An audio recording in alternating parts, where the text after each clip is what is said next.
Underdog Daily with the Badge Bros, John and Nez here, hanging out on the platform with the people. Underdog Fantasy, exciting day. This is a very exciting day. Hopefully, by this time, a lot of you have had the opportunity to check out the State of the Games with Nick Rudman. There, we posted that about 2 hours ago. I saw at least 150 people hanging out watching that one live. There's a link in the comments. There's a link in the description below.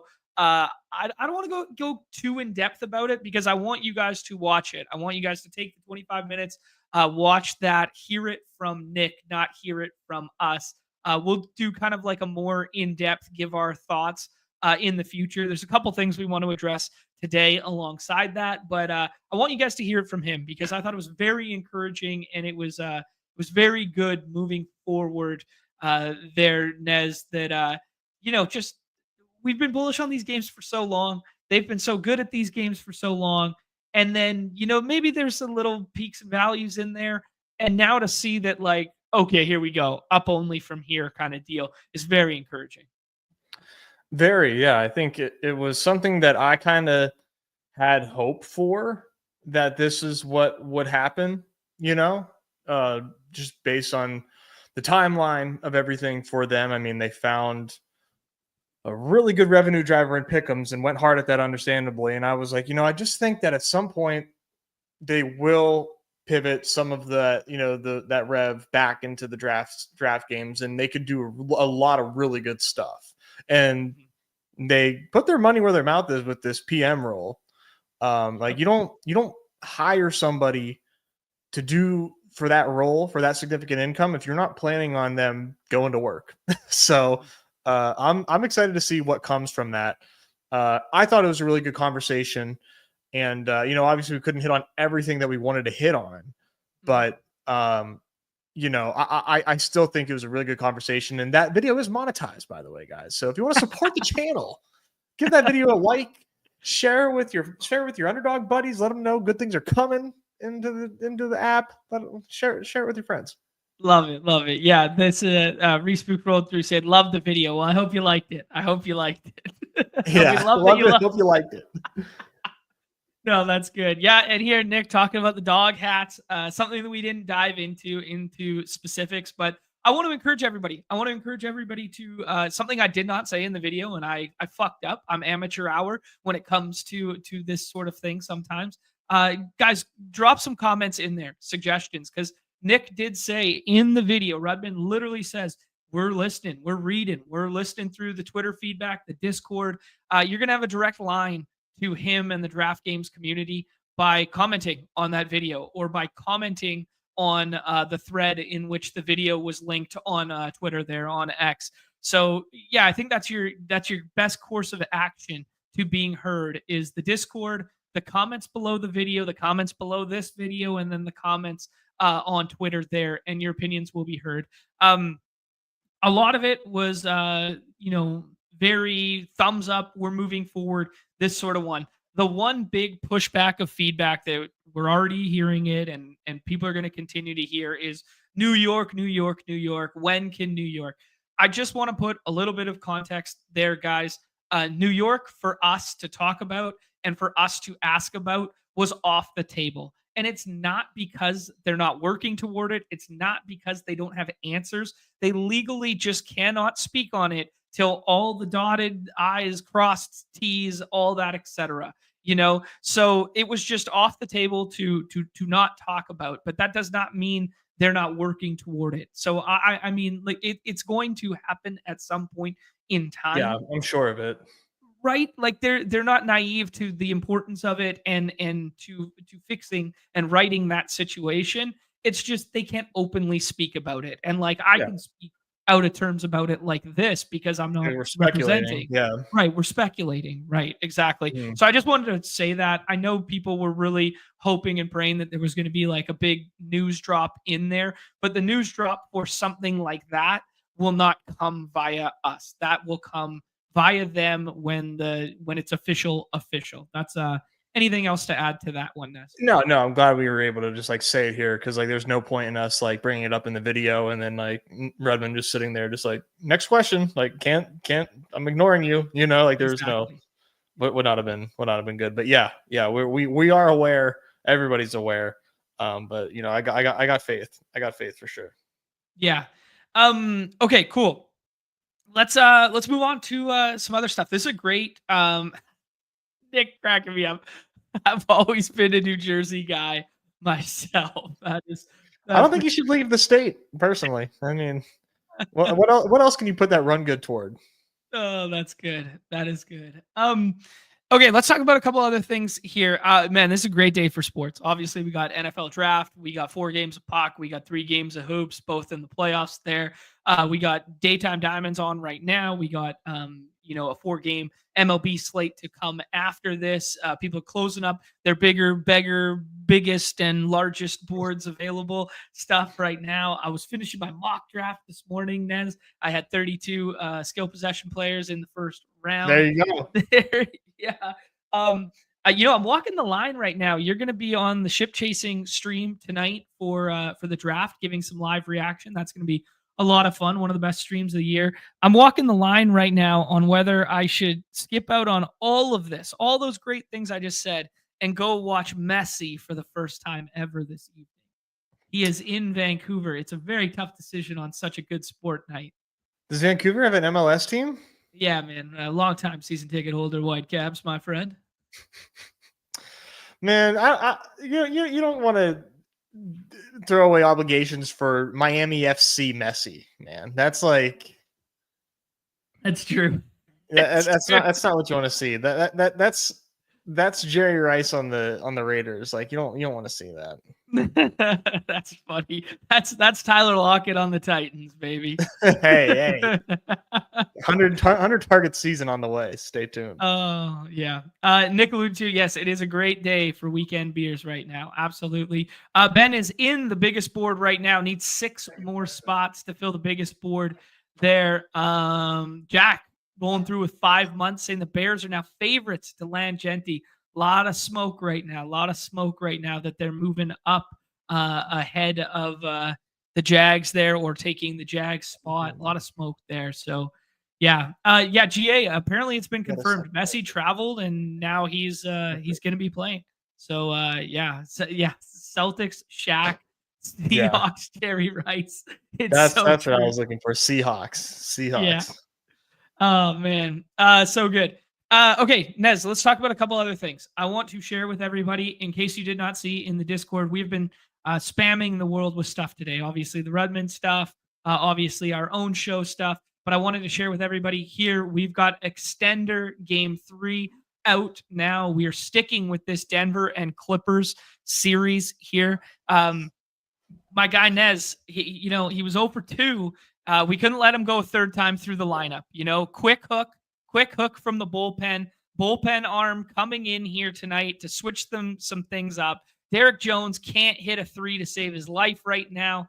We're taking the lower on that one. Chris Dunn is going to be cooking on the defensive end with the steals, especially if Westbrook has to play a little bit more with potentially Porter being limited. That opens the door for my guy to get some steals there. And then Jamal Murray, a little bit of a hedge on this Porter stuff. I think Porter goes tonight, and it cuts into a little bit of the usage here. And then, but Jamal still, just doesn't get it home. We're betting against a good Canadian kid here. I mean, the only things that have been hitting for me are my lowers. So, maybe it's time to just play more lowers, but that's no fun. I like to go for it. I like to reach down there and see what I got. But this is we're going to try something new. Yeah. Try something new. We're going to the bullpen. Like you said, we'll see what happens. Yeah. We'll see if we're bringing some smoke out of the pen or not with this one. Who knows? We use the good tools at Unabated there, but obviously just market-based projections right now to start cooking. And yeah, man, there's some pretty efficient markets out there when it comes to Underdog's playoff pick'em stuff right now. Let's move on, Nez, to BBM. The BBM structure dropped right as we were going live with Rudman there. BBM is officially, alongside other contests, going to be dropping on Monday there. And not sure as to what contests are going to be dropping there, but Hope fired out a nice tweet alongside the payout structure there. I think they cooked. They cooked in a big way. Just going to read Hope's tweet for you guys. 15 million in total guarantees, 13.5 going to the playoffs, 1.5 going to the regular season there. 16 six-figure winners, 2 millionaires, 2 million for first and 1 million for second. So 2 millionaires, max money back in the finals, meaning if you do max this nice number right here for 539th place, you get your full 150 buy-ins back there, and then 4x regular season min cash. So very cool stuff here. I think the drafts team, Hope, Numi, etc., in particular, absolutely cooked with this one. Nez, what do you think? Yeah, I think I'm gonna max BBM this year. Now that I can win $2 million, I think I might max enter this contest. Yeah. No, this is awesome. Well. This is awesome. I like this more than last year. I like that I looked at this and then I saw the regular season payout. I was like, oh, did you guys increase the prize pool? Like my dumb brain, I don't know. Like, no, it's still 15 million. Like, to me, I think this is great. Like, I don't even know where the money is being taken from, because I just think it makes a lot of sense to do it this way. Last year was really cool, and it gave a lot of people opportunities to win, pretty good money. This is marketing. This is fun. I think it makes more sense to go top heavy while also rewarding the really good regular season drafters. I mean, it's only 10% of the prize pool going toward the regular season. I think that's very fine. I think that's very fine. And, justice for Mathology. Justice for Mathology, indeed. If we do not recall there, or if people do not recall, he was the regular season champion last year, which was worth exactly $0 while he was competing at the Dog Bowl, drafting a Hawk Tua team, and he was in great spirits about it because he was not phased in the slightest that last year that would have been worth $1 million, and this year it was not. I do like the regular season, man. I do like the addition of the regular season prize pool. I do like rewarding it, despite what GA is saying in the chat here. I do like rewarding the best team in the regular seasons. I do not view it as a participation trophy, because I do view the cumulative scoring of weeks 1 through 14 is very different than the isolated weeks 15, 16, 17 advancement structure. BBM is kind of the merging of two separate formats of fantasy, and I do think rewarding the scoring at each isolated instance makes sense to me. Yeah, I think it makes perfect sense.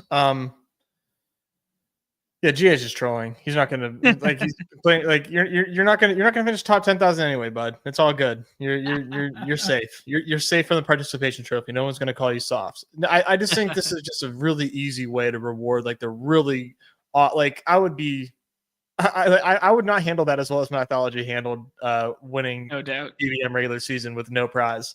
But he's just so great. He's so graceful at everything. Mathology's the GOAT. But yeah, absolutely. All right, Nez, let's push forward. Let's talk about some of yesterday's winners there. I'll go to the old results tab there in the NBA. Very interesting games last night in the NBA. We saw Kuminga come back to life, but largely due to injury and illness there, did not really factor in. It was Max Strus who was the scroll the F down in which you needed. Paulo balled out with that 59 points there. Jalen Green, the second highest scorer on the slate. And something we alluded to yesterday was the Rockets are going to find a way to win if they can just make some damn shots. And they made some damn shots there. Yeah, Pat Spencer was balling out. Pat Spencer was getting some burn there too. So wild slate yesterday just in general there, Nez. Cavs taking care of business. And Houston netting that one back up at 1-1, and Orlando looks like it's over for them. But Paulo was the guy that you needed here. Bad news Bears taking it down. They're a beautifully constructed team. Man, I really don't want to tilt on stream over the Pajemski shit, but come on, let's be just the slightest bit serious about this shit. But whatever. I'll give myself a little. Go ahead. The illness Q tag, then midday downgrade, then he plays, then he doesn't start the second half because he wasn't healthy enough, kind of deal. Well, yeah, he gets downgraded an hour before tip. Yeah. What the fuck are we doing? I mean, that's how illness works, though. Illness is different than like injury. Usually, you're sick the day of. That's true. I'm not feeling too unless hot. he just starts shitting his pants. Yeah, like you got did your stomach hurt? Like, take a shit, take some Pepto, and get on the floor and give us 35 minutes. Like, it's so annoying. Yeah. But I'll give myself a tip of the fucking cap here, brother, because I talked about how they would have to lean on Jalen Green for offense yesterday. Mentioned Max Strus as a scroll the F down for Cleveland. So I should have had a better night than I did. So evergreen, my friend. Evergreen. Shout out to Bad News Bears 34. Bad News Bears, baby. Yeah, let the man tell. All right, I'm letting him tilt. Let the man tilt. I'm letting him tilt. All right, let's move on to the baseball stuff there. Yeah, you wanna send some glaze as well here, Nez. You were all over the Andrew Heaney stuff. I got 11 in there. I made $0. I Like Money just said, fuck y'all nerds. I know all the best plays. I know every single best play. I'm going to come in here and I'm going to pick the best plays and I'm going to dunk all over you. And that's exactly what I Like Money does.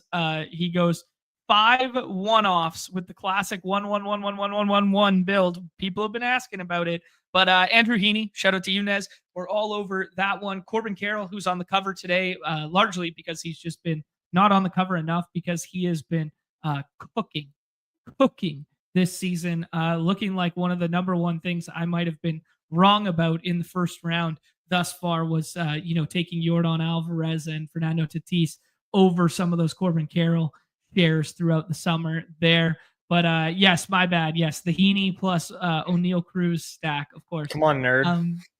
Yeah, O'Neal Cruz hit one to the moon. PCA, speaking of wrong, I was fucking wrong in draft season about that one. He has been incredible to start the year here. But yeah, a bunch of one-offs who homered and mattered.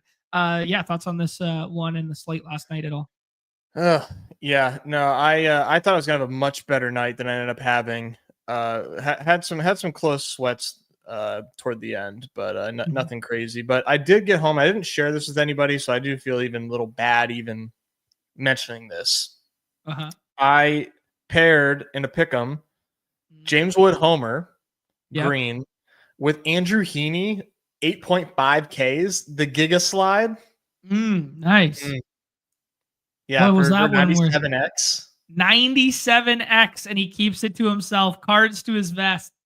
John, if you wouldn't have knocked me down the confidence level, I would have shared it with everybody. I would have said, "Hey guys, but it wasn't Heaney confidence level that I was knocking down. It was the fact that we were going 3 home runs to tack on just a 1Xer was just crazy. It was crazy for that to ruin 3 home runs.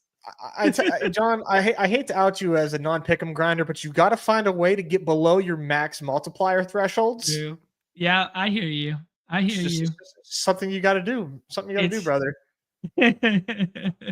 I respect it, dude. Andrew Heaney went nuke last night. All the Ks in the world. We got Cam up here. We got Austin up here. Kevin, man. Kevin's name's been floating around the top a lot recently. So's our Houston. Thrill K's up here.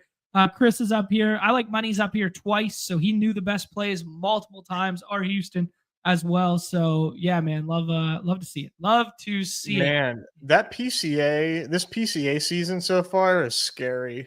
It's scary because we knew that he was a good prospect, but didn't show us anything rookie season. So just kind of fuck it, he's probably just defense only.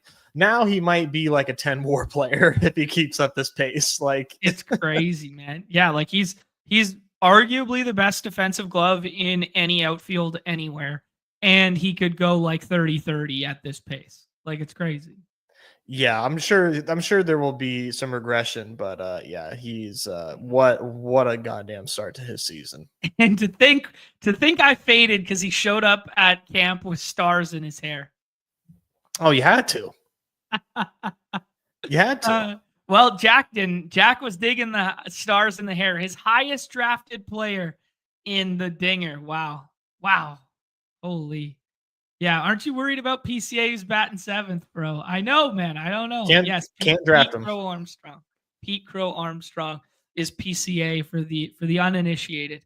Okay, cool. Let's move into tonight, Nez. Let's kind of do a rapid fire breakdown of these slates. We got 3 games in the hoops department, as I alluded to previously. The one big Q tag on the slate is Michael Porter Jr., who he finished last game. It's a shoulder stinger. I will properly phrase it based on the injury report here. A new one will come out in 7 minutes time, but it is it's listed as a sprain, and it's on his non-shooting shoulder. There were pictures of him and video of him, holding it and pushing it like this. There was a very interesting note from fan and the coaching staff in the Discord yesterday that they're anticipating barring setback in quotations him to play this evening. But we will talk through both potential scenarios here because there will be some push-pull impact of that. But are you in the camp that Michael Porter Jr. plays basketball this evening, Nez? I think so. I think they probably would have wrote him doubtful or out if he wasn't. But he described it as like a very painful injury. I mean, as AC joint injuries are. So I was definitely concerned about him at first. But I think he plays. I'm sure the production will be somewhat limited, but hard to do worse than his game 1. Given the guys that go after him, I mean, this is like last night was low key a deep 6th round to kind of pick and choose like guys that could matter. 6th round sucks today, brother. Terrible 6th round today. So like Michael Porter Jr. just makes sense where he's going. Yeah, it's interesting because there is a lot of more how do I phrase this? I shouldn't have started with a lot of. There's like significantly more condensing of rotation on this slate than yesterday's slate. Like we could have told ourselves a story with the Warriors introducing bodies. We could have told ourselves a story with the Heat switching things up because they lost in game 1, like that sort of thing. This is different for us this evening because we basically only can forecast OKC with some blowout run and then expanding, or we can forecast a slight shift in maybe 1 or 2 bodies for Detroit or 1 or 2 bodies for Memphis because they've lost twice. That's yeah. It just the 6th round is just it's so bad, man. It's so bad. I just there's really nothing else to say. Yeah. Okay, let's move on here where we will jump to the beautiful unabated interface here, and we will start with Knicks and Pistons here. This is a 217. Knicks as 1-point favorites. The series is tied 1-1 in this one, going to Detroit for the first time here. Injury report pretty clean in terms of everyone here outside of Detroit.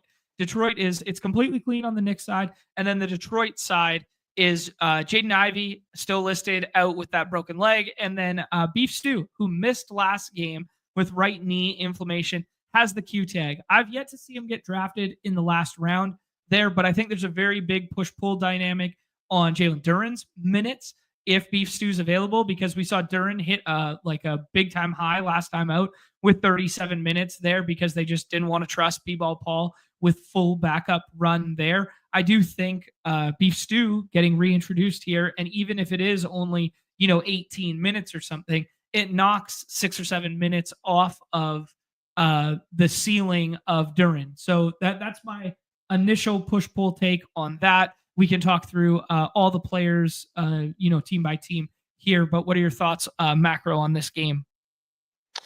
Man, Knicks are looking shaky. Like we've kind of saw game 1, right? I mean, they kind of pulled off a pretty miraculous comeback game 1, and last game losing to the Pistons wasn't great.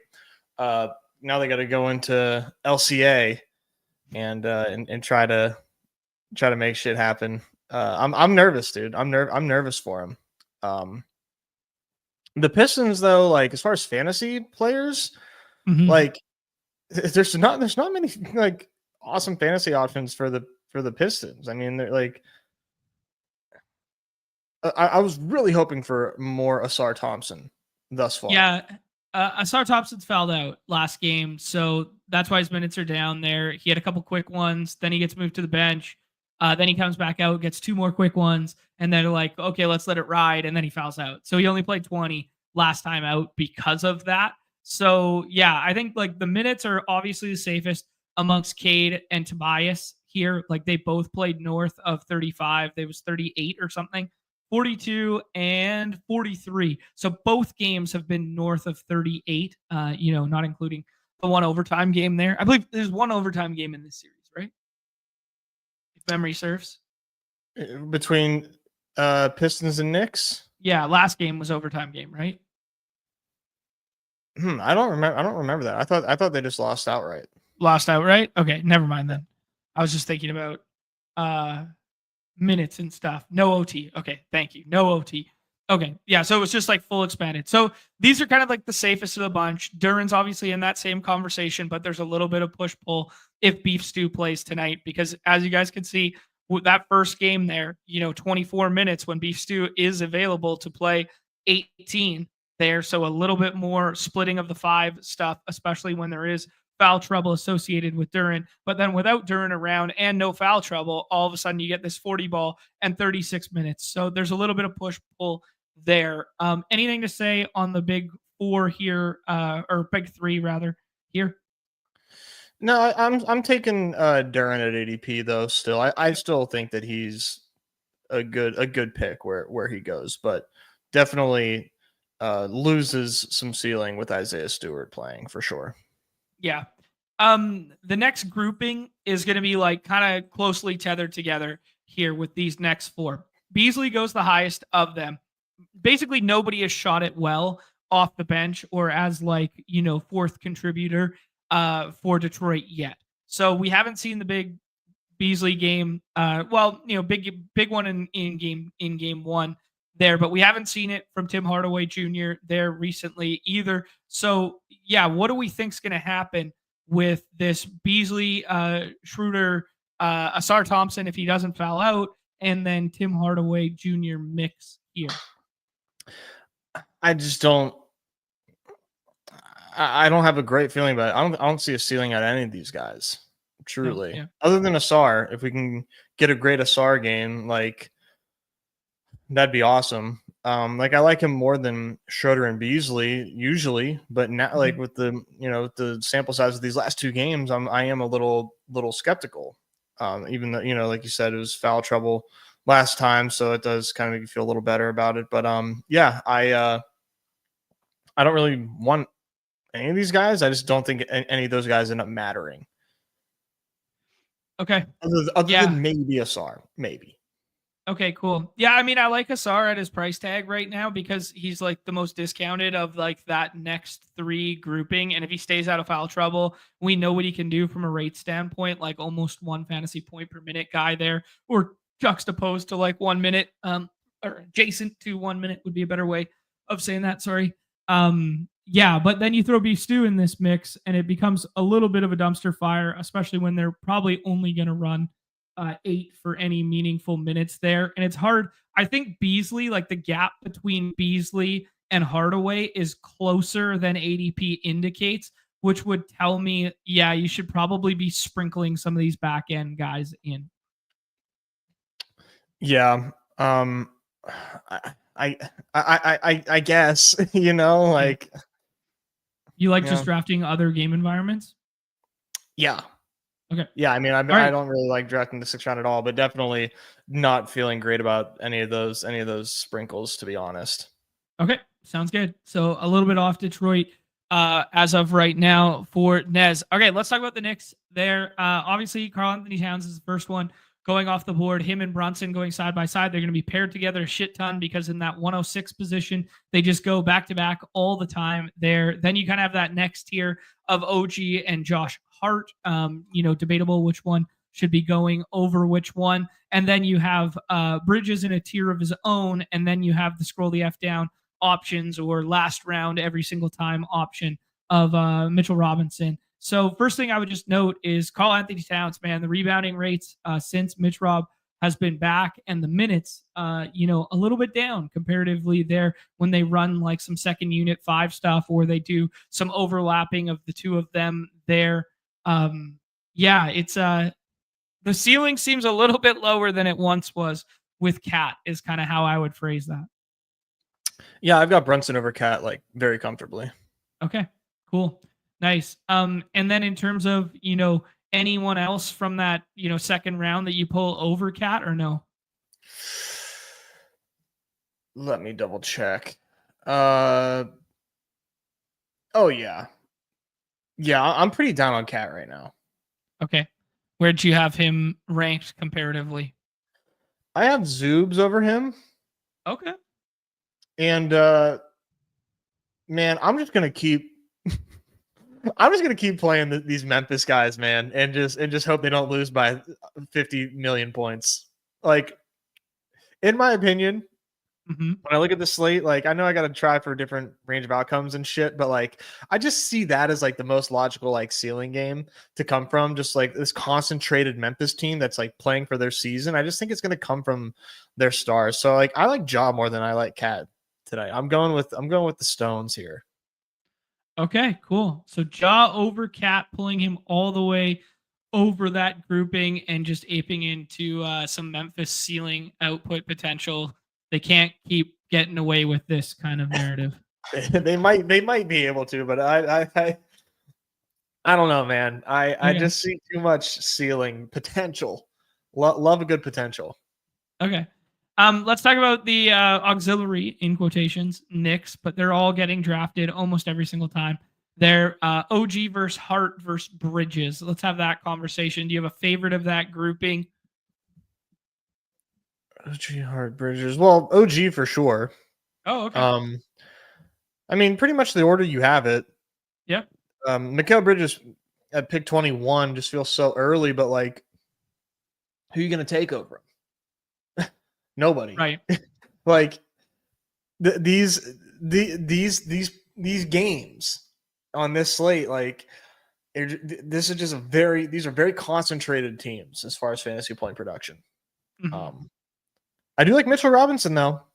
I do like him in the 6. He's probably my favorite 6-round pick. I agree with you there. He just seems like a guy who could just like fall into like 5 blocks and 10 boards and be like, yep, we needed him. Immediately the guy you have to have. And he's not drafted every time, so that's really cool. Yeah, I agree with you there. The minutes have been solid too. That 17, that 20. Like if you're going to, right, exactly, right, and that's been in, not his optimal situation, because his GTO optimal situation would be having to be expanded because Cat was in foul trouble, kind of thing, right? For sure. Yeah, if he could find his way to 25, like it's over. Like he's fully optimal. Mm-hmm. Any love for Campaign, Landry Shamet, anything like that of the Scroll the F down? Miles Bridges or Miles McBride. I do it every single time. Miles McBride there potentially as the safest next Nick. Man, I mean, I guess. I mean, yeah. But like I'm not taking them. Yeah. I mean, like you're literally scratching and crawling for 20 fantasy points, and it's just so thin. Yeah, I'd rather take Jason Tatum again. Nice. This is also a good shout from Nick that Mitch is also the type of player where if he plays well, he plays more kind of deal, and they just like let him kind of ride. Whereas like that can't always be said for like second unit guards or whatever, because they're just, as well as Deuce McBride plays, they're probably just not going to let him keep cooking kind of deal. They'll bring Brunson back in, or Brunson will come back in and do majority handling, even if they do leave him on the floor. So his role gets like, mitigated a little bit. Yeah, unless like, Campaign is playing so well that you can't leave the 5 first-round pick trade capital guy, and you gotta just let Campaign let that thing fly. I mean, we did see that in game 1, and it I resulted know. in 17 fantasy points. That was it. Yeah. Even the nut run out for campaign, he's hitting all his shots. He has 14 real life basketball points. He still doesn't matter. It's funny. So I mean, what awesome performance, legacy performance from my guy. But Yeah. yeah. Um. Okay, cool. Let's move on to next game on the slate here. Grizzlies and Thunder here. Grizzlies had a little bit more inspiring runs in game 2 than game 1, where they just got their ass handed to them, and largest margin of a loss in playoff basketball history there. They were embarrassed. Now, second time out, a little bit of change on the OKC stuff, because we saw Alex Caruso start to fill it up. So he, ran a little bit longer than potentially going to a double big backup unit with Jay Will, or going to Aaron Wiggins. Aaron Wiggins saw his minutes a little bit down because Caruso was playing so well in that one. So yeah, lots of stuff to talk through from the Thunder angle there. And then the Grizzlies, you're hoping a little bit of a bounce back spot here. You're forecasting now that they are on home court, and they are, I say this, only 9.5-point dogs in this one. Obviously, no Jalen Wells and no Brandon Clark. And then G Leaguers, basically, or not G Leaguers, but Thunder guys who don't factor into the rotation. So no real injury news here, but potentially rotation changes based on game flow for the Thunder, and based on rotation changes based on needing scoring for the Grizzlies side, because they did not crack 100 points last time out. Yeah, what would you foresee happening if, best case scenario, this game's close? Like, how do you think OKC would differ rotation wise? I don't think that's the instance in which they would differ rotation wise in a close game. I think it would Okay. be they differ a little bit from last game, because it reflects more of game 1, and Aaron Wiggins gets a little bit more burn at the expense of like Alex Caruso and Cason Wallace, something like that. Yeah, that'd probably be a way to differentiate. Speaking for myself, right? Like, no, like if no Grizz, then like your 6th round pick can be like Aaron Wiggins or Jay Will, getting blowout run for sure. Yeah, exactly. Yeah, perfectly said. Um, Um, yeah, yeah, yeah. yeah. Go ahead. No, I was just gonna cue you up for Okay. going going through the Thunder. But if you have any kind of like macro thoughts No, that you just want to share first. no, just Thunder thoughts. Alex Cruz had a really nice game. You know, Yep. 34 fantasy points, 4 stocks. I mean, he can do the stock thing for sure. Um, I just don't know if that's like if I'm chasing if by like making Alex Caruso a highly selected 6th rounder. I mean, we probably saw his ceiling offensive output last game, right? Like we probably saw it. I'm not sure Caruso can roll out of bed and give us 13, 14, 15 real life basketball points every single night here. But yeah, I mean, Nick alluding to it in the chat, like it's so funny that the Thunder are so effing good that they just don't play Caruso all year and save him for the postseason. Like that's so true. And they were the number 1 defensive team in all of basketball without him. And now you put him out there and they're holding Memphis, an up tempo team with some good scoring, to under 100. Like it's pretty fucking nuts when you just think about it through that lens. But yeah, I mean, I don't think it's overly chasey. I think my Alex Caruso teams would want to be paired with some Memphis stuff, because I think where his minutes get expanded, the game stays the closest. Yep. Yeah, just doing some, pattern matching with game 1 where they beat the brakes off them and they just kept Caruso on ice. Yeah, I think that makes sense. Yeah. So we saw Caruso get up to 22 last game, and it came at the expense of basically Aaron Wiggins doesn't play at all in the second half. Cason Wallace got up to 24 alongside him, but they opted to play a little bit smaller without a second unit big. They kind of staggered a little bit between Hartenstein and Chet there, but they didn't do the double big thing. It came at the expense of Jalen Williams. Yeah, which I think makes sense. Yeah. Um, Isaiah Joe seems to be like, first man up or first man up tethered to Case and Wallace. Any love for like scroll the F down Isaiah Joe, a guy who can fill it up from 3? No ISO Joe for me. No ISO Joe. Okay. I guess SGA just kind of firmly entrenched as number 2 for you, or do you have a better take for me than that? No, that's what I got. Yeah, you just gotta do it despite the run out that he's had so far. Yeah. Okay. I have seen some charts floating around the Twitterverse there of his efficiency and people talking, is he tired because he was chasing that MVP and he was playing more than, a traditional game should have. I'm not buying that. I'm not drinking that Kool-Aid right now. People are so bored. Yeah. There you go. Well said. Well said. Okay. Let's talk about J-Dub, Chet, and Hartenstein here.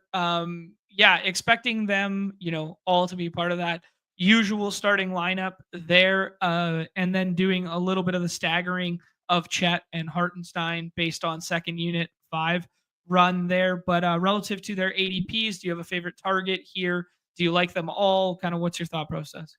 Yeah, I like them all. I do take Ja over J-Dub, but yeah, no, I like all these guys' ADPs. Playoff Chet is a monster, so that's a lot of fun. I think I like him more than I like J-Dub. J-Dub's very cool. Love J-Dub as a player. Putting up a lot of fantasy points right now, and I do think that Chet probably has higher ceiling than J-Dub. So I'm not gonna have a lot of J-Dub today. I don't think I'm maxing either today. Busy day for me, so taking some stands here. Chet over J-Dub is one of them. Okay, very nice. Minutes have been really similar for them, in that 33 to 35 range. J-Dub always tends to play a little bit more just because of, doing some second unit, splitting of 5 run and stuff like that. But Chet minutes have been really nice, and we know he can fill it up in the stocks in a big way quickly. And, he contributes in every single category along with the ability to knock down some threes there too. So I like that shout just in general. I think the conversation becomes a little bit more interesting with the back end OKC guys here. We kind of touched on it there with the Caruso stuff. Do you prefer Caruso or Lou Dort this evening? I guess Lou Dort's minutes are safer because he's guaranteed to be in that starting unit, and as long as he stays out of foul trouble, he'll be out there. But this is very Dylan Brooks esque, very KCP esque, very Moses Moody esque, where it's like, he's the 5th contributing offensive player. He's out there for defensive purposes, and he's not a huge fantasy factor for us. So do we like stability in minutes, or do we like ceiling potential from some of these other OKC pieces versus him? No, I'm going Dortcher Chamber, Michael Dorton, whatever nickname you want to choose for old Dortmeister. I'm going with it. Another good just in case we get one of those legacy playoff performances again. Like I want to see Dort put up 30 again. Like that was real hoops. No, I'm taking the minutes like almost every time. Okay. Yeah, that checks out to me, dude. He does seem the safest of those, like the of the next grouping. Like I think he's gonna play more than Hartenstein tonight, Oh, 100%. Yeah. I mean, I like Hartenstein more, but yeah, I think Dort's gonna play a ton of minutes. Yeah. All right, let's have the difficult conversation then. Caruso versus Wiggins versus Case and Wallace, and then could you even scroll as far as Jalen Williams or Isaiah Joe here? Let's rank these guys out based on potential game flow. Yeah, I guess like Lou Dort, Caruso, 1-2 locked in. But if I don't have any Grizzlies, then maybe you want to play blowout. I'd go Aaron Wiggins and maybe Jay Will over Kaysen. Like I just don't know what. Like I'm not totally dialed in on like Kaysen's rotations and what works best for Kaysen. All I know is that he just has never had a ceiling and probably doesn't have one still. Great, good player though. Great Richardson kid. And then I think the real answer is like, will I even get to these guys because like I'll just draft Mitchell Robinson. Like that's probably the reality of this situation. Okay. Yeah, I think Wiggins is kind of like the most fun to come off the bench and fill it up if they need scoring and score fantasy points for us, especially if they're like up 15 or something like that. And then it's like, okay, here comes the closer, and he can just, put up 15, 3 and 3 in the last, like, whatever, call it 5 or 6 minutes in the first half, and then the last 11 minutes or something like that. But I do think you're right, where it's kind of a little bit more rotationally. I feel like they want to go the Caruso route and they want to go the Case and Wallace route, which is less ceiling. I think they want to play them first in tight ball games, and then Aaron Wiggins is hinging upon, this game's over. Take care of business, son. We need to get 10 to 20 now. Yep. 100%. 100%. Yeah. So very team build dependent for me. So does that make you want to pair Aaron Wiggins with teammates more than opposition? I mean, you could definitely make that case, right? Yeah. Well, if they're blowing them out, how are they blowing them out? Obviously by guys performing well. So, if you really want to like get into it, like, Aaron Wiggins with like max one teammate or something, like, yeah. Or you don't want too many teammates, because how many guys can really get home, Right. Yeah. Like I was thinking maybe if like you're in the 2-hole, you can go SGA, Chet, and then no Memphis piece. So you leave Scottie Pippen alone and you leave JJJ alone in the third round. You soak up some of those maybe auxiliary Denver pieces with the next 2 picks, and then you wrap back around in the last round to add on Aaron Wiggins as close it out kind of guy. Yeah, with those two, I think that would be good. Because Chet doesn't need a ton of like, volume to really get home. Yeah, and he can get a home on the opposite side of the court of SGA too, which Exactly. helps. Yeah. Yep. Okay, this is going to be I guess the most fun and volatile to talk through. Let's talk about Memphis here. You said you like Ja this evening. You said you're pushing up Ja. You said you're pushing up, the fact that these guys can't continue to be as bad as they've been. Maybe they can. Yeah, but let's talk about the big three. They're both playing. They're all three are playing over 35. It is way more condensed. These are the safest of the bunch to play on a night like tonight. Do you rank them, Ja, Bane, JJJ? Yes, I do.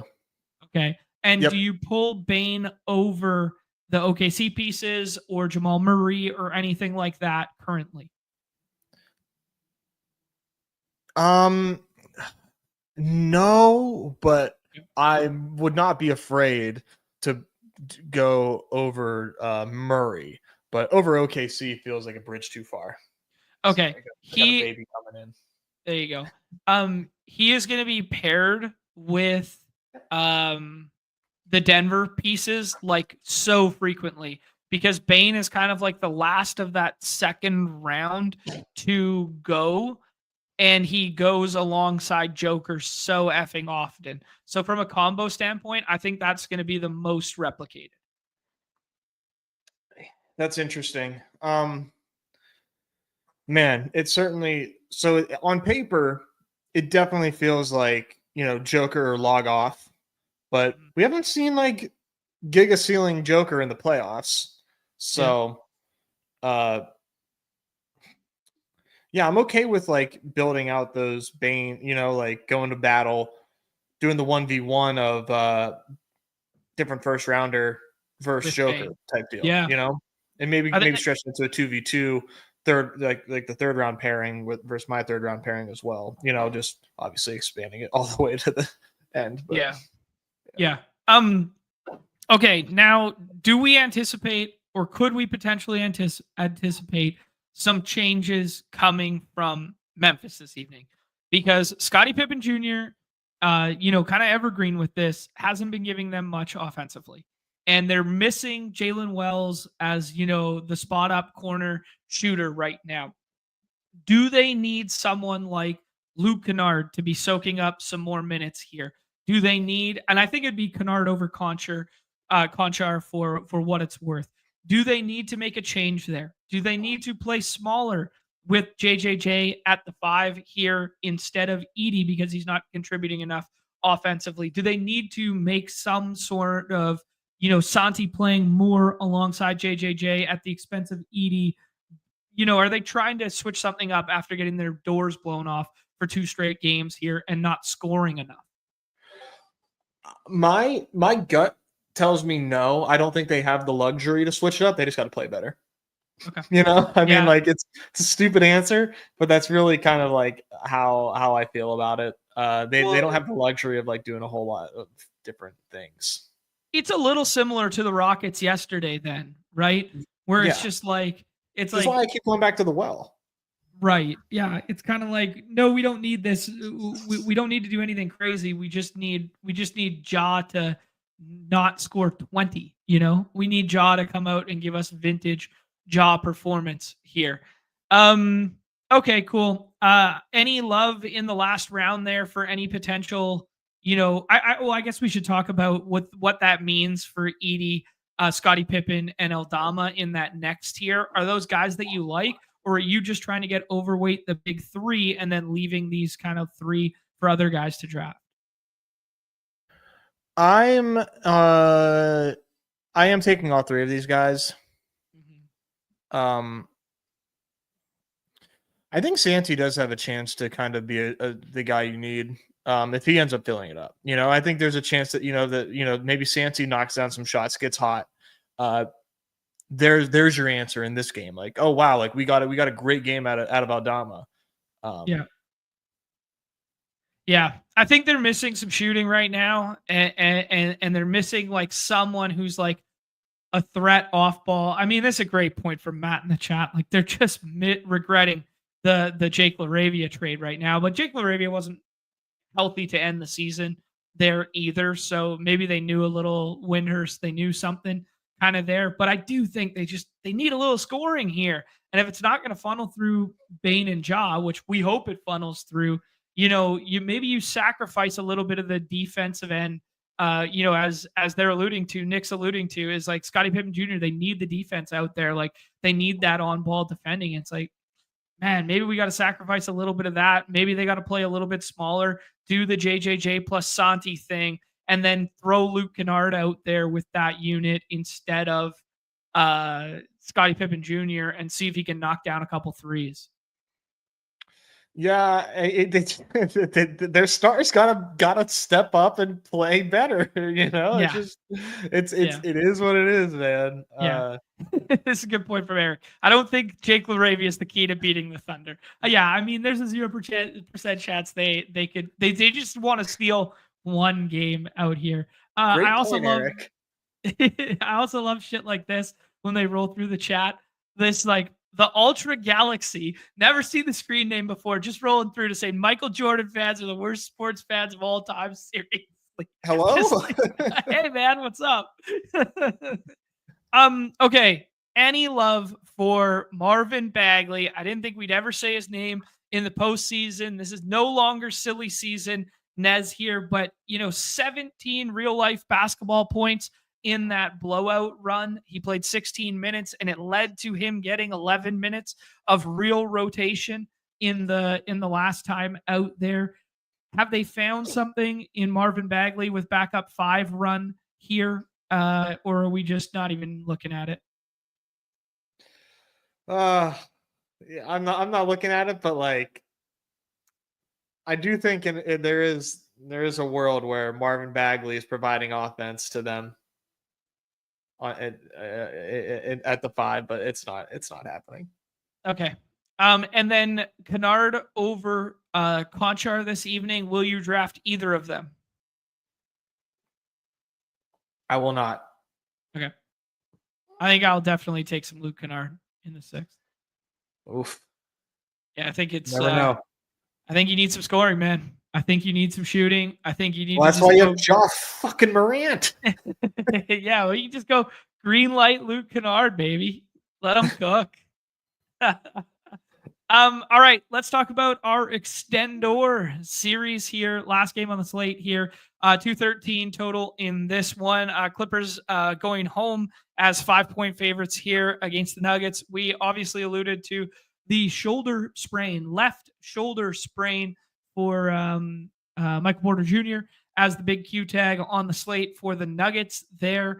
Deron Holmes is listed as out for the Nuggets, and then the Clippers injury report is completely clean. So let's start at the upper echelon there. Obviously, it's a Joker slate, so Joker is the 101 there. But then let's talk about this. Let's talk about playoff Kawhi and kind of his ADP flipping James Harden, eerily similar to Jimmy Butler's ADP flipping Steph Curry.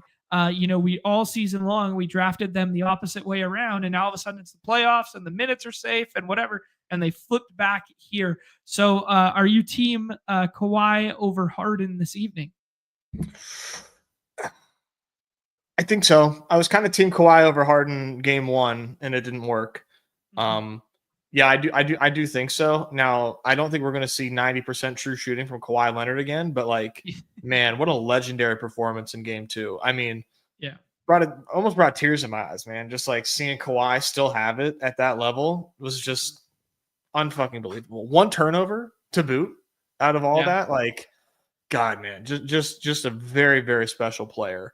Kawhi's one of those guys you're going to look back on and people are going to compare careers of Chris Paul versus Kawhi and stuff like this. They're going to talk about that and they're going to be like, well, Paul was out there so much and the win shares were so heavy. And then you're going to just have the alternate conversation of yeah, but when Kawhi was out there, the ceiling was incredible. The ceiling was a championship. The ceiling was, top 5 player in the world, that sort of deal.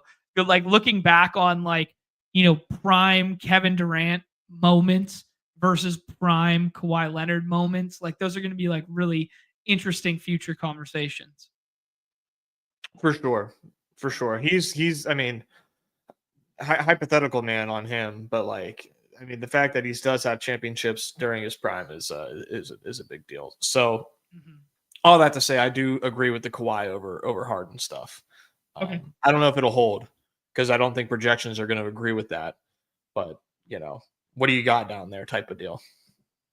What do you got? Reach down and find out. Okay, let's talk about the next scenario here. You said you had Zubac over Cat earlier, but you had Brunson over both of them. And then you have Ja Morant kind of in that same tier. Thoughts on Zubac tonight and just what his role's been. 42, 39, 20. They're basically using 0% Eubanks right now, and Ben Simmons as backup 5 run just ain't it, especially when you're dealing with Joker and stuff like that. So he's got to play big minutes in a big way here. So thoughts? Yeah, I just love him. I love Zoobs. The fact we're getting all these minutes on him just makes me love him even more. So I'm rolling him out every single night ahead of ADP. They're going to do their very best to just match minute for minute when Joker's out there as much as Zoobs can handle, basically. Yep. They got no choice. Yeah. Okay, cool. Let's go ahead and talk about some auxiliary Clippers then. Obviously we got Norm Powell, whose minutes then look like the next safest, playing north of 30 there, and a little bit of scoring ability there from Norm Powell at times. Definitely has the ceiling, but his ADP is quite frothy. And then you have the defensive stopper in Chris Dunn. So let's talk about those two in particular. Yeah, man. Took the lower on Norm Powell in our last extendor. Got some pushback for it, but the dude is just off right now. That could change at any moment. It really could. Yeah. They're gonna need the offense there if Kawhi isn't playing generational ball. So I get the ADP. He's out there and he's taking shots. You kind of just have to take him. Who the fuck else are you gonna draft today? Dunn, I like Dunn a lot. Okay. He's out there a lot, has the stock ability. Again, who else are you gonna take at that pick, right? That's really what it boils down to. Yeah, the Dunn one, do you prefer Asar Thompson or Chris Dunn tonight? Because they're basically right beside. Okay, they're right beside each other. What about Mitchell Robinson versus those two? Those two. Okay, yeah, but Mitchell has a little bit of a scroll there. Yeah. Yeah, Lou Dort, is he in that conversation? Santi, is he in that conversation? I think so, for sure. Yeah. Yeah, they definitely are. Okay. All right, let's talk about scroll the F down Clippers here.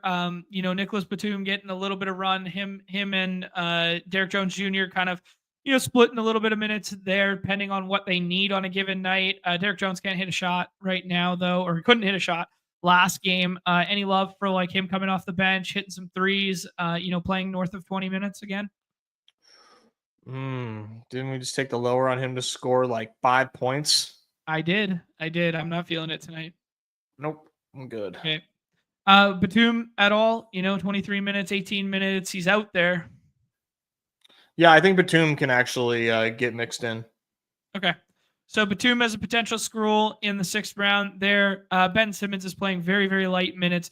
This is not the matchup for Ben Simmons. You need kind of like small ball 5 lineups for him to even threat. It just doesn't feel like the right spot for him. I think they turn to Eubanks over. Well, that's maybe not quite, but I think that'd be more staggering of them two in a different series. Saying.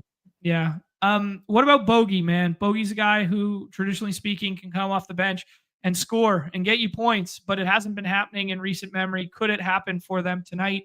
And then it's kind of like, he's so good, we can't ignore him. Stay out there at the expense of Derek Jones Jr. or Batum. I'm like surprised they're not giving him a longer look in these games. I don't know, man. Maybe I'm just like misunderstanding current state Bog, but like I feel like he's like with the way that Norm Powell's been playing, like why wouldn't they like give him kind of like some of those minutes? But so it's hard. Like I'll go on a limb and say maybe tonight's the night that they give him more minutes. I'm not counting on it. I'm not drafting it, but like would it shock anybody? Like it wouldn't be crazy if like he came out there and played like 25 minutes. I don't think. Yeah, 25 might be a little high, but if you take away like some rotation of like the 7.5 that Ben Simmons gets, and you take away, because Ben Simmons still going to get like a little bit of that backup 5 run, so that's the wrong place to pull from. It would have to come at the expense of Batum and Derek Jones, and then as you alluded to, Norm Powell there. So they've been kind of doing like that staggered shift rotation where like 3 guys come off and then they run, Bogey, Batum, and Derek Jones together. So, yeah, I mean, the biggest problem right now is he comes in for his first rotation. It's 5 minutes long. Classic, end the first, start the second stuff. And he goes 0 for 5 in the 4.5 minutes or 5.5 minutes. And Batum goes, 1 for 4, and Derek Jones does the same thing, 1 for 3, 0 for 1. So they're just not hitting shots with their second unit. And in theory, if he's the one who gets hot out of that 3-man grouping, he stays on the floor a little bit longer. So yeah, kind of ugly. I think Batum is veteran guy, sharpshooter. He has the chance to not like crush and be absolutely what you need, but like I think he can not kill your lineup, which kind of what you're looking for a little bit in the 6th round today. Yeah, I mean, he's definitely the flooriest of the grouping. Okay, cool. Let's move on to the Nuggets side. For the first iteration, let's pretend we get this Q tag turned to an out tag for Michael Porter Jr. What would that then do for the moving pieces that are Jamal, Aaron Gordon, and Russ Westbrook? How would that flip the board? Sorry, state that one more time. If Porter's out, where do these guys slide?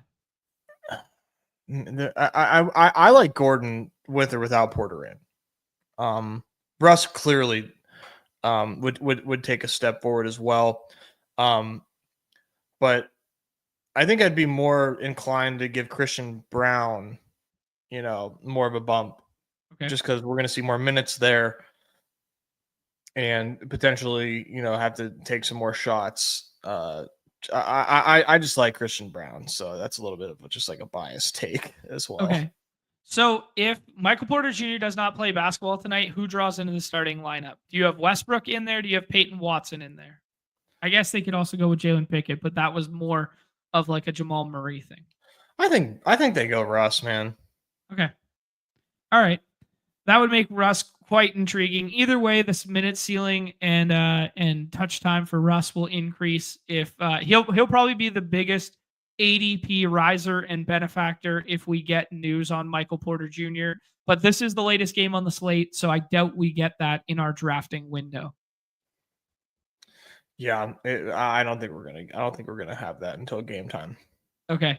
My scroll the F down swap for Michael Porter Jr. would probably be Peyton Watson, though, because he's not getting drafted right now at all. And I think there's a non-zero chance that he'll draw into the starting lineup I think he'd potentially draw into the starting lineup and then Russ play off the bench, or he stays as like a 6th or 7th man and he's just like a contrarian swap.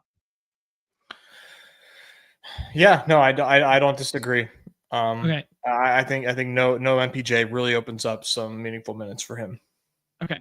Let's talk about it through the lens of which we believe right now is that Michael Porter Jr. plays basketball this evening. Of the auxiliary pieces not named Jamal Murray, because Aaron Gordon goes slightly ahead, Michael Porter Jr., Westbrook, and Christian Brown kind of all have the same ADP. Which is your favorite if they all play basketball? Let's rank these 4. Pretty much, well, I mean, Brown over Russ is basically the only change I would make. Okay. So you still like Aaron Gordon more than this grouping, and you still like Michael Porter Jr. over Christian Brown? Yeah, I think, you just got to assume that he is able to do enough if he is going to play. I don't think they would put him out there as like a fake like if Michael Porter Jr. can't shoot, why are you having him play? It's right. Not like you're going to, he can't shoot, but he gives us great court awareness. Like, no, he's a shooter. He's offense for you. And I love Aaron Gordon no matter what. Okay.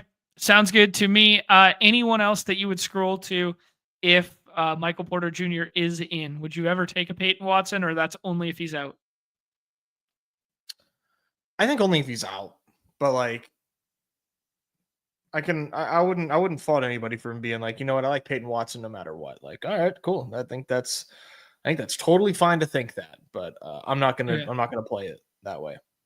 Okay, cool. Respooked asking if it's going to be a duplicate slate. Is it going to be a dupes slate tonight? I would venture to guess no, because of the 6-person drafts versus the 4-person drafts, and because of the 3 games instead of just 2 games. The 2 lend themselves that way, but I do understand the pairing of these teams, like we had on the 4-person drafts, there does lend itself to some dupage, because it is really hard to find some of these scroll the F downs.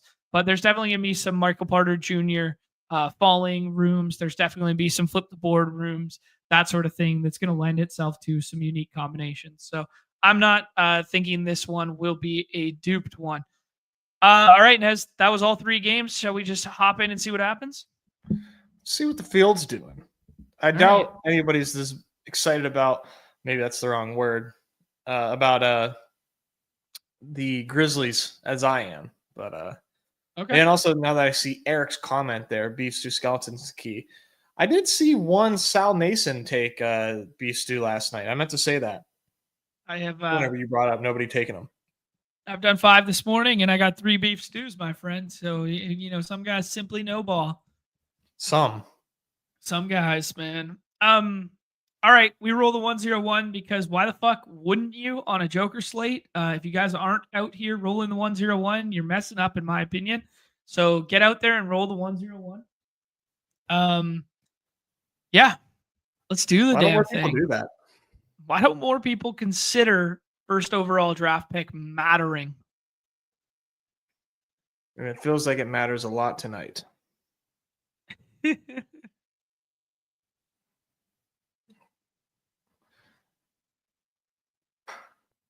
Holy shit.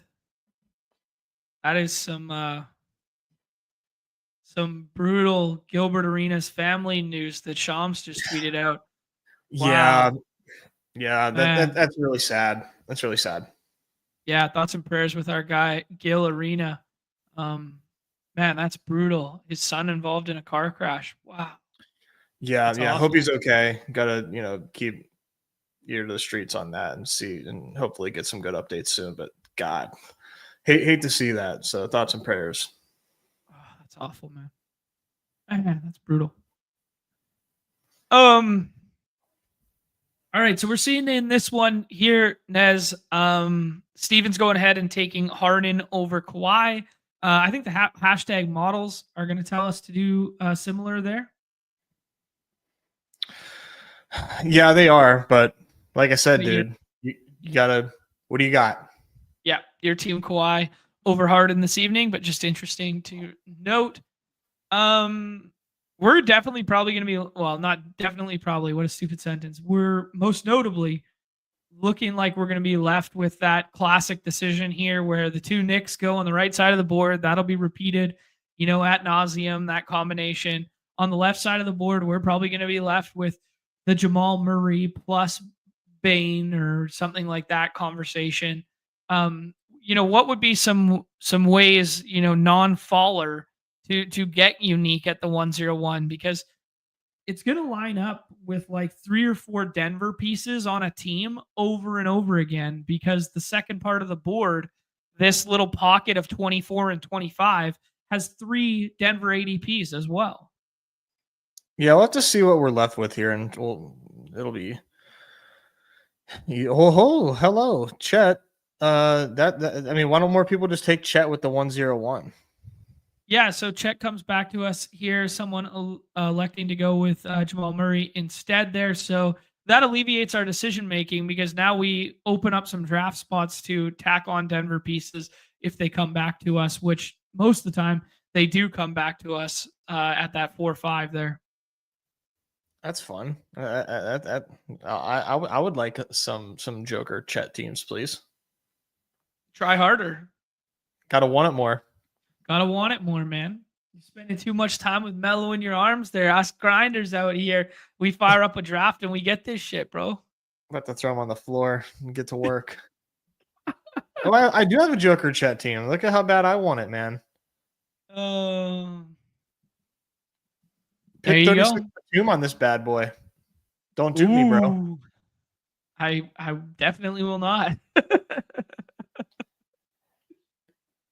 Yeah, let's see what goes down here. Let's talk about another hypothetical, as this mystery Eric in the chat here tells us Beef Stew's the skeleton key.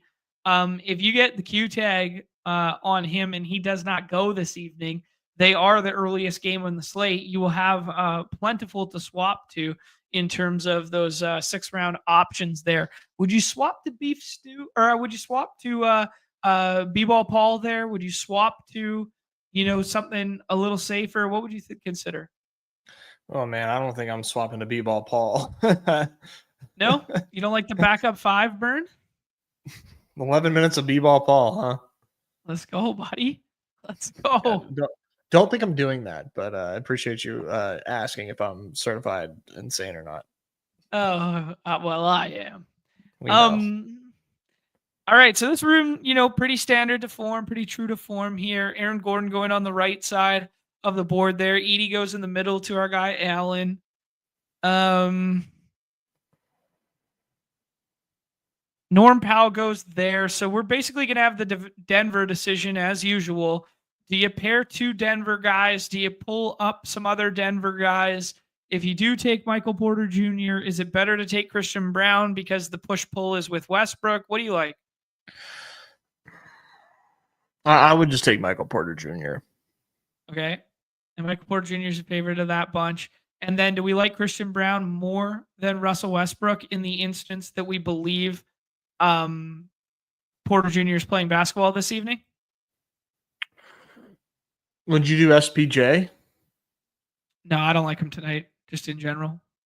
I think he's like one of the first guys to get cut tonight, in my opinion. I don't think it's terrible, but I don't like him. I do one of these Westbrook. two. Better ceiling. Better ceiling from Westbrook. All right. Chalk donking it up here. I think if I was going to flip the board at that spot, I'd pull a Sir Thompson over. You want to chase some ceiling? You want to chase some ceiling with your Joker teams at pick 25 that's never coming back in the 6th round? Do a Sir Thompson. I don't hate it. 25 minutes, 26 minutes, good rates guy. Yeah. Yeah, it could be his night. You know, if I hadn't seen any games so far this series, I'd probably be taking Asar there. Yeah. I mean, Tobias Harris impacts his minutes definitely, and definitely his like ability to have the ball and score, like that sort of thing, because all the mid-range stuff that isn't paid goes his way, you know? Like that's what I see. But if he didn't have the foul trouble and whatnot, he the minutes get up to 26, 28, and we know he can be better from a rate standpoint. He'd also be better from a rate standpoint alongside Beef Stew with the second unit run there when Jalen Duren is not on the floor, just rebounding rates wise. Yeah. I mean, it's a fair point. Mm-hmm. Oh wow, yeah, we haven't had bots in a minute, dude. Dang. Get the fucking boot. You put Nick Rudman on the channel, and next thing you know, you got bots all over this bitch. Yeah, we're too popular now. I'm not sure we're gonna have much of a scroll here. I think we're gonna like either player that comes back to us, Nez. That's how we like it. There's no way this guy likes Alex Caruso. Looks like the rest of the room did the scrolling for us. Aaron Wiggins goes on the other side of the board there. I think we just take Mitchell Robinson, and this draft is kind of boring. I think he's definitely the best available. Is what it is. Yeah, this draft is. Yeah, I think you could maybe make a case for Beef Stew here. But I think Mitchell Robinson's a better play than Beef Stew tonight, even if Beef Stew plays. So we go with Mitchell Robinson there. Let's go. Okay, Nez, let's jump into some baseball stuff here. It's only a 4-game slate. It's going to be a lot of, the classic talking out of both sides of your mouth a little bit there. Just in terms of if you're going to play volume on this slate, you're going to play everybody to some extent. So I'm going to go look at some baseball stuff here, and we can go ahead and bring back up Unabated for just some macro thoughts on the games there. Obviously, Daytime Diamond going on right now. Never Twins. They have 0 runs as usual. Never Twins, guys. Daytime Diamond pushes onward there, Nez. But we got 4 games on the night slate there. We got Baltimore. We got Nationals. We got Pirates. We got Angels. These are all carryover series there. Actually, Baltimore versus Nationals, new series. Question mark? I don't. It hasn't been on the main slate, so I don't. If it's not on the main slate, it doesn't exist to me. Who'd you pick James Woods to homer off of yesterday? Oh yeah, that was in Baltimore. Yep. Okay. Yeah. So all carryover last day of series Thursdays here with O's and Nats, Pirates still at Angels, Rays at D-backs, Rangers and Athletics. We got DeGrom back in one of these ones. We got Corbin Burns in one of these ones here. We got the other lefty thumber, not to be confused with Andrew Heaney and Tyler Anderson in one of those games tonight. We got Mackenzie Gore, who's been cooking there. So yeah, man, this is big fun. She cracked me up. Numi looks small today. Oh, that was good. I was gonna do a Numi tilt impression, but I don't want to wake him up. That's good stuff there. Yeah, kind of no big outliers on this slate in terms of team totals and run totals here. As we're working with an 8.5, we're working with a 9 and 8, an 8.5. It is classic baseball out here where we're going to have to do some mixing and matching and not stack against our own pitcher, that sort of deal. We have one lineup for the late slate thus far. Looking at Underdog right now, Nationals, they're going to have CJ Abrams back this evening. which is a nice boost to that lineup, and he's going to be back leading off there. So that's just an important and noteworthy one. Yeah, Jeez. just not a team over 4 in terms of, or not a team below 4 in terms of run total where I'm looking, and not a team above 4.9. So it's a classic choose your own adventure slate here. Let's start with the pitching as we always do. Actually, I guess we should start with the weather because some people got forgetting the cardinal rule yesterday, Nez. The cardinal rule being always check the weather because Rockies and Royals did not play baseball yesterday, and Bobby But it Witt was a was going. yellow. Yeah, well, you always got to check the weather at multiple sources here. Multiple sources, right? Weather is fake. Weather is fake, according to Nez. Still, everything does look like it should be good on our slate tonight. Sutter health, whatever. We got 75 degrees, 60 degrees, 60 degrees. It looks pretty clean. No rain in the forecast amongst these night games. And of course, the Diamondbacks game is inside. Best hitting conditions on the slate for my money right now is going to be right-handed Arizona and Sutter Health and Angels Stadium. Those look like the 3 best of the bunch there. But as you alluded to, weather is fake until it's not. Okay, let's talk about pitching here, Nez. Jacob deGrom with a very high ADP. We saw him come back to life in a decent way. Last start out there, 16 fantasy points, 7 innings, 7 Ks. More accustomed to more of what we're accustomed to seeing from our guy Jacob deGrom. Hard luck loss there, or not a loss, but didn't get the win there. So just thoughts on Jake deGrom as front end option today.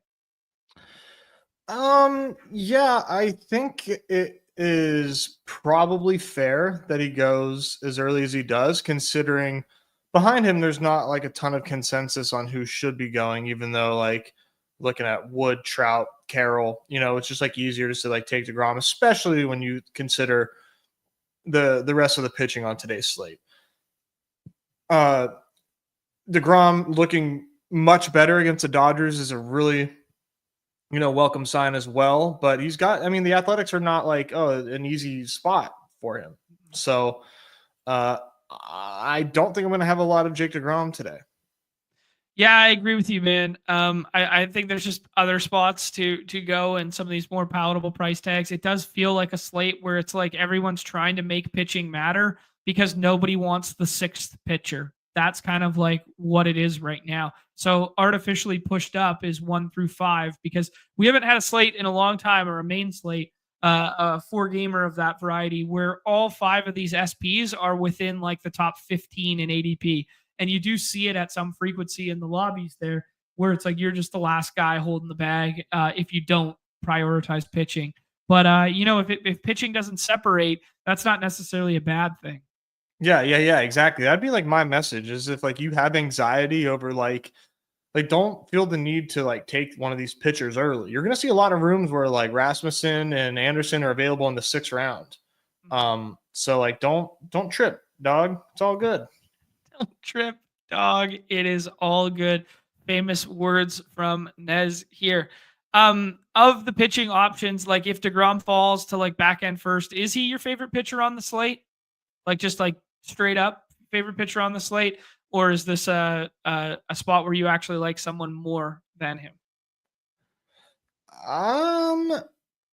Yeah, I do like someone more. Okay, who do you like more than him? Mackenzie Gore. Okay, nice. So we saw Mackenzie Gore. The strikeouts have ticked up. We've always known, the ceiling of Mackenzie Gore associated with the Soto trade and was such a big prospect. And the strikeouts have been pretty solid. The 7, and then all of a sudden 13 versus Colorado. And that, some of these starts were against some good teams too, right? Like the Dodgers. There on was that the opening day start? The opening day. No, Phillies was opening day. Phillies was opening day where he had the 13 Ks there. I like that shout. ADP adjusted. I definitely agree with you, dude. That I prefer that. And we like attacking, left lefties against Baltimore play better because you move Adley to the bad side. Gunner's left-handed. Mullins leads off left-handed. Tyler O'Neill, who's a lefty killer, isn't doing much right now, so you're not overly scared about that. So I do like the shout of getting to lefty Mackenzie Gore against Baltimore right now. Yeah, he's just got that crazy high ceiling right now. One of the few that can matter. Obviously, we could see DeGrom matter tonight, but I definitely don't see that out of Burns these days. And I'm not Tyler Anderson, like 1 ADP behind Mackenzie Gore. Like the value add is just not adding up. The draft capital is not adding up to me. It doesn't quite make a ton of sense. Cool. No, I respect that a lot. I like that. And then you also layer on the fact that DeGrom is in that, small ass ballpark and whatever. Like he has been gettable a little bit with the home run thus far this year. We didn't see it last time out against the Dodgers, but he has, been victim to the long ball a couple times, most notably in Seattle against a bunch of those guys getting him. Jorge Polanco got him. Cal Raleigh got him all in the same game there. I think maybe even Rowdy Tellez got him in that game. I think it was 3 home runs, and that's a bad place to hit. So now you layer on the best hitting environment on the slate against some big boppers in like Rooker and Soderstrom, etc. They could catch him for a couple tonight. I will say, just, editor's note here. Adley, I believe better from the right side. It's just typically in Baltimore, you don't want him hitting from the right side. They are in DC. That's a good point. That is a good point because we hate them from the right side in Baltimore, but that might be changing a little bit with that wall coming in a little bit more. But the fact that they're in DC, that does change things. Yeah, good shout. That was the editor's note. That wasn't me. That was from the higher ups. Oh, I love it. Of the scroll the F down here, Nez, assuming Tyler Anderson and Drew Rasmussen go every damn time, any love for these back end guys? Can you tell us anything about the Polish Pirate? Cade Povich was getting a little hype in the offseason there as once he made the rotation and they knew Grayson was going to miss some time, that, former top-ish prospect, JT Ginn, can you tell us anything that would inspire hope, or do you not want to be the guy caught last with these guys? No, I think I would take JT Ginn if I had to. Okay. You like it better than Povich and the Polish Prince there? Majinski is not a starter. They have him starting because there's service time to be manipulated. So you throw him in the rotation in the meantime. He was a reliever basically as a major leaguer, for his whole career until this year. Yep. Angels are going to break out of this slump at some point. I'd rather take JT against the Seagerless Rangers, but they are heating up. We just saw Jock break his hitless streak. Wyatt's hot, but I don't trust Majinski. Jock breaking his hitless streak against Mason Miller of all guys. It's so funny. Baseball, dude. Yeah, exactly. Changes in the UI if you update your mobile. Interesting. Yeah, I talked about the originals tab a little bit there. Reminder, guys, to scroll all the way up in the chat there to the very top or in the bio below. The meeting of the minds with Nick Rudman there, the landscape of draft games. If you guys haven't checked out that video yet, we dropped that one this morning. Go ahead and check that one out. James Wood as ADP 101. I will say for a 4-game slate, the outfield options are definitely pushed up, but it does feel like premium outfield options a little deeper than we're accustomed to seeing on a traditional 4-game slate. Would you agree with that, Nez? Yeah, for sure.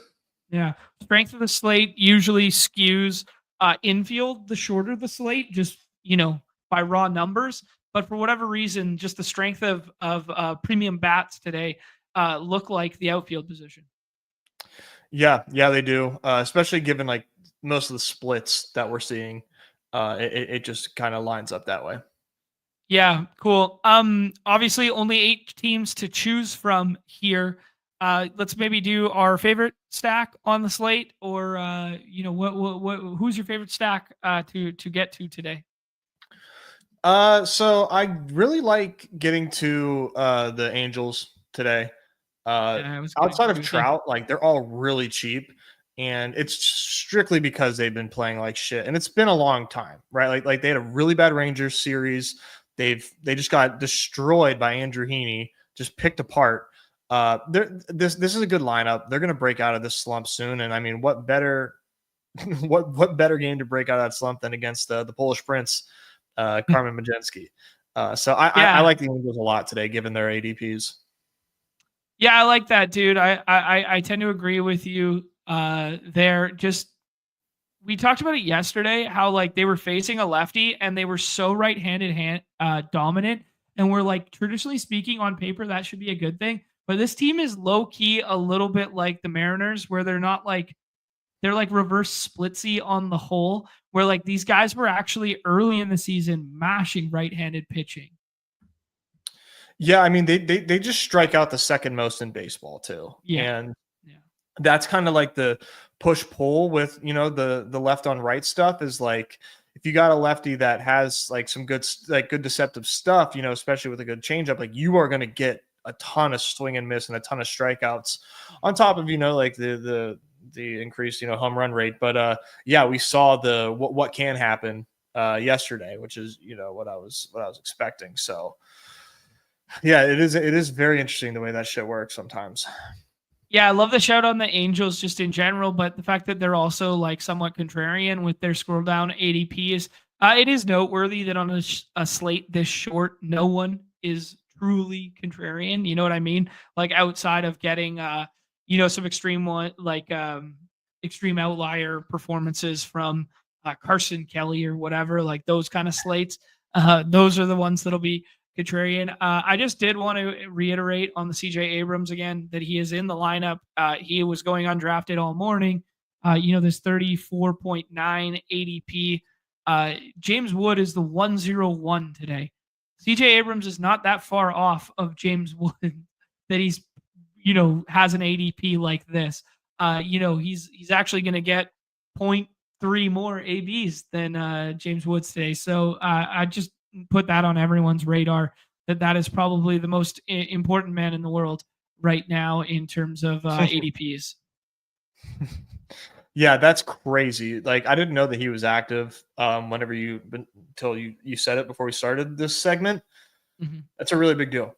That is a Yeah. really big deal. He's buried right now. Yeah.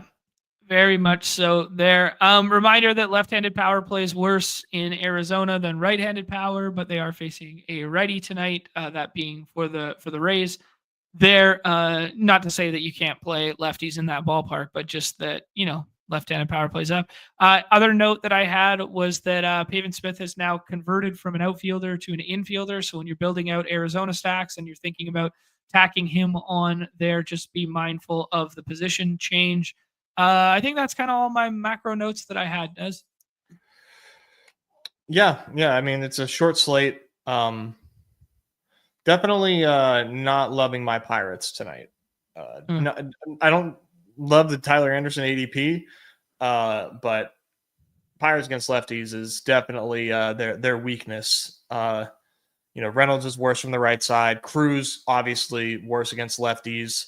The bright side is you get Kutch, up against lefties. So maybe Kutch sends one flying, but that's it. And Kutch has an ADP in the teens. So like even that is like, not great, Bob. Not great, Bob. Turbotron with another one for us, context-wise. Morel from infield to outfielder. Thank you, Powers at B.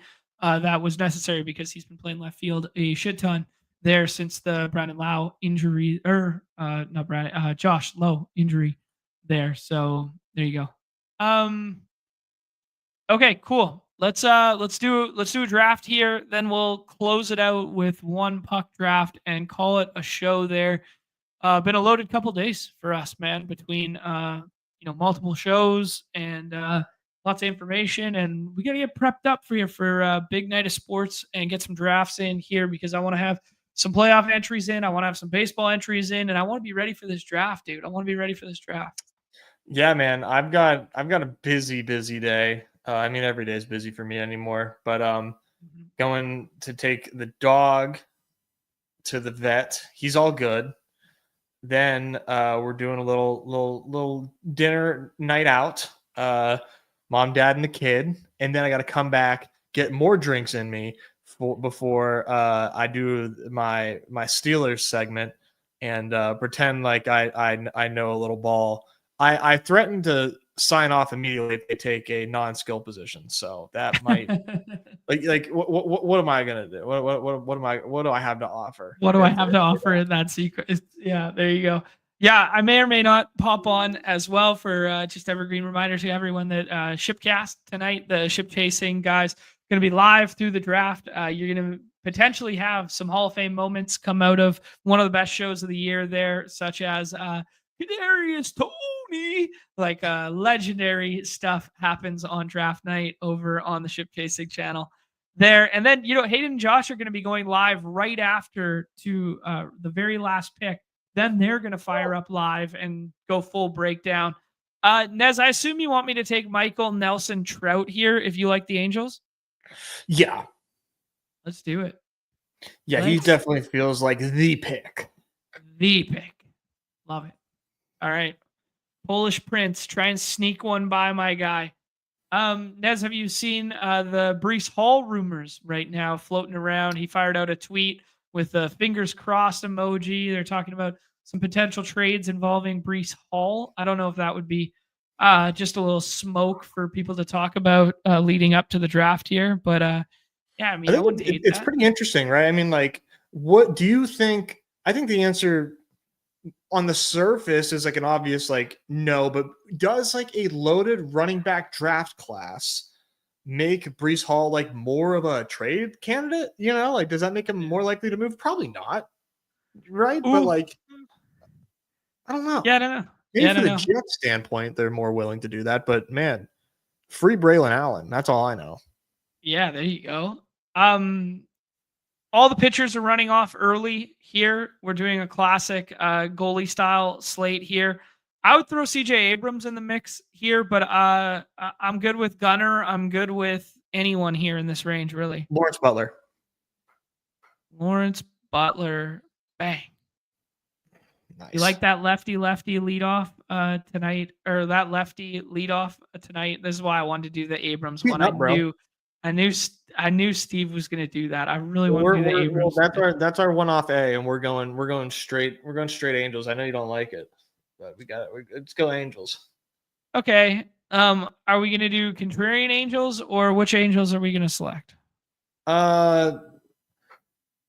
Let's do let's go Neto. We can go contrarian. That way we get get a little bit of both going on here. We stack, but at least we go contrarian with it. How's that? Okay. Make you feel okay?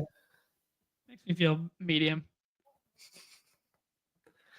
We got to show these people how it's done. We got to show some good process here. We're not I like money. All right. I think the Angels switching up their lineup yesterday was just interesting of note.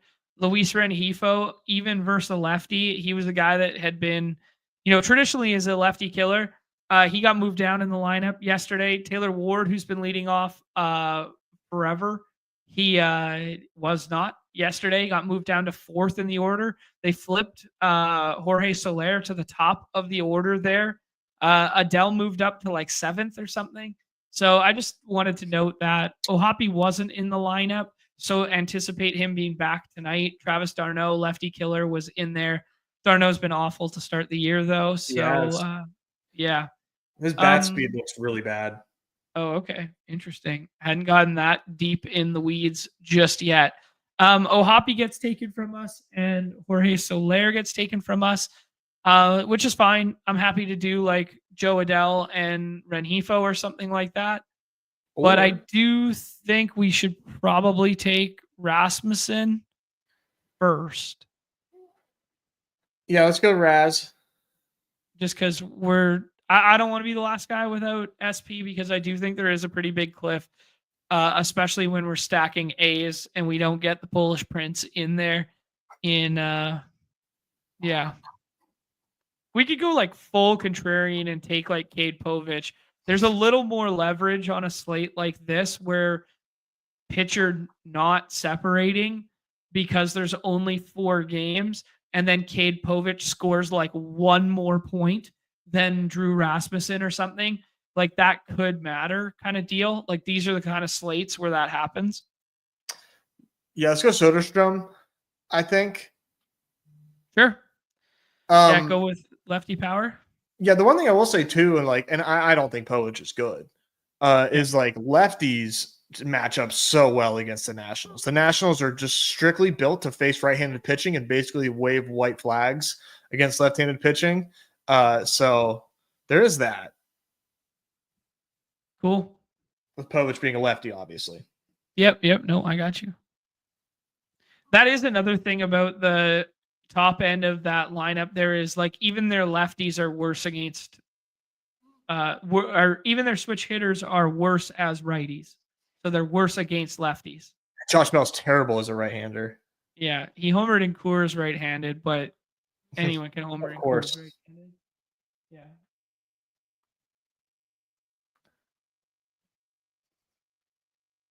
All right, how are we going to land this plane as if it's not already a butte?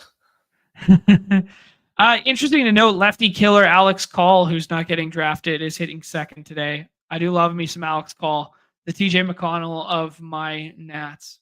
Great call. No pun intended there, but yeah, no, Alex Call, really good pick. I think it would be like quite chalky to like go Brent Rooker here, but I think it's probably fine because we took Neto. If we want to do that. Yeah. I think we could also do like Shea Bangoliers, but there's a chance he sits on like the getaway day today. I know. Yeah. Especially because like they've got DH options, so it's not even like he needs to DH. Like they'll happily keep Rooker at DH. Yeah. All right, let's pick a homer here. I'm gonna go pick a homer for us. You ready? All right. Everyone wants me to take Taylor Ward to land the plane there. We're going to scroll the F down. We are going to take Joe Adell. Adell rights the ship this evening. 12-0-12-8. There you go. That's my guy with some extra bases mixed in. He rights the ship tonight with a Bayou Linea launch pad to left center field there. Bayou Linea? What's that? Bayou Linea. It's a line drive that leaves the yard, bro. I've never heard that before. John, I hit my heart out. All right. For my duties today. You're gonna be lost without the model, I know, but I will be. I'll send you the outputs. Please do. As I hop into the Toe Drag Thursday here, we say goodbye to Nez and see if I can land this puck plane on my lonesome. Everybody say bye to Mello. Shh, don't say it too loud. He's sleeping. All right, guys. We're going to do one puck draft and then call it a show. Some really good puck being played. The craziest thing in the world going down right now is in the Colorado and Dallas series. Dallas up 2-1 in that series now, despite only leading for 1 minute and 3 seconds. Crazy stuff. We get some friends and family in here. Drew Cool for School, been around for a long time. Chris, obviously. Sam Olson, obviously. 2 of the GOATs on the site. Dakota's in here. And Red Ma, if you are hanging out, say what up. Red Ma 83. Get your Miskit boys in the chat here with one of the cleanest haircuts in the business right now. Miko last night, trading Miko, and then Miko goes ahead and makes a pretty underrated play to spring that puck free to create that last goal in overtime last night. Coors, we're calling your name. Bye to Baby Mellow, but quietly. Jets, thank you for coming. Appreciate you. Yeah, Landeskog being back was very cool last night. That one gave me chills, guys. That one gave me goosebumps. The Thrill goes number 1 here. Boldy goes next. People buying into what they saw from Minnesota last time out. Minnesota stealing one on the road versus Vegas there. Yeah, we're gonna have the Kyle Connors decision potentially. We could do we don't get that decision. We could do the Kachuk brothers here. We could play into that series being pretty high scoring and whatnot. Cooch went there. Let's play a little bit of Florida bounce back here. Let's play a little, a little bit of Tampa Bay bounce back here. Let's do Getzel and Point. Let's scroll the F down. Let's pair together, ADP 16 and 17 because nobody else is going to do this shit other than your boy. Go ahead, pair those ones together. They're going to be paired with Cooch, and rightfully so frequently. I actually did not look. I should have hit the results last night. Maybe we got a half second here. We did do the one NHL draft on stream there yesterday. So I do have the results. Mudcat 711 here. Oh man, we drafted Dylan Strome and Anze Kopitar on stream. We drafted both of them, but it was Kempe you needed instead of Fiale. Anthony Bolivier just cooking right now. Thomas Harley is a one-off, and then Logan Thompson pending Twine there. Brendo's up here as well. The real fantasy Jim Thorpe, who's always hanging out, up here as well. Nice, good stuff. Good stuff. Let's see. Our team was pretty good, directionally accurate. Anze and Strome, that's good. But then Fiala instead, Anze and Alexei. Oh my God, I'm losing my mind. Alex Ovechkin there, Chikrin, and then Darcy. Wow, kind of surprised that team didn't cash at least. That team looks pretty good to me. We are 2 picks away. We can hop back in here, see what's going down. Vasilevsky goes. Connor Hellebuck goes. Sam Olsen takes Victor Hedman from us. Rightfully so. We took his Tampa guys there. So we're probably done with Tampa here. Is T-Bay, is it slappy to be a T-Bay guy here? I didn't think this was slappy, GA. I thought I was scrolling. I thought I was playing smart out here.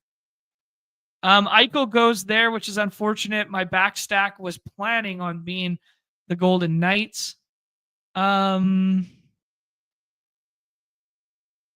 Reinhart and Barkov feels good, but it feels a little chalky. We got to go contrarian, man. We got to go contrarian out here. I think we got to go Jordan Kyrou. He got dumped the other night. He got hammered the other night. I think we do Kyrou, and we could do it as a one-off, or we could put it with Robert Thomas. I was thinking about doing it with Robert Thomas here, but I think we could also do a little bit of contrarian Florida that's down here, like some good hockey players buried down here with Carter Verhaeghe and Sam Bennett. We could do Bushnevich too, like put him with that. Everyone's going to play Rob Thomas if they play Kyrou, right? All right, let's do this. Bushnevich it is. Let's go. So we got a little St. Louis going home to try and get one here. All right. Little St. Louis stuff here. We're probably going to want to correlate our defenseman from St. Louis. I think that means we should probably take Justin Falk, PP1 defenseman there. I don't think it's worth, going the Tampa route at D once Hedman's gone. Yeah, like Ryan McDonough, no thanks. Darren Radish, not terrible. What's Darren Radish's minutes looked like recently? Yeah, I don't think you can go that far. I don't think there's any reason to scroll that far at the blue line. But let's see here. Hannafin's got the nice check. Luke Shen getting some hits in there. Man, I was cracking up the other night. So Nate Schmidt scored twice. Nate Schmidt, former Knight and former Canuck. I'm killing myself with these Canucks that have been scoring. Ex-Canucks scoring in the postseason right now. Nate Schmidt scored twice. Bolivier was in that winning lineup there. Gaudette had the tip goal in. Kuz has been killing it. It's crazy. These ex-Canucks that just been shipped off for no reason. They got Cam Fowler here. I think I like Justin Falk more than Cam Fowler. Am I on an island there? I think I like Justin Falk more. I think I like him more. And then I hope Binnington's still left for us. Yeah, there you go. Binnington steals one at home tonight. Get that series to 2-1. We go with this little St. Louis 4-man coupled with the scroll the F down start of Point and Getzel. This seems like a fun team. This seems like an intelligent team. Seems contrarian enough to win. Seems intelligent. I don't know. What do you guys like here? I think I like that. I follow there. So wait a second here. Let's go to Winnipeg for a second.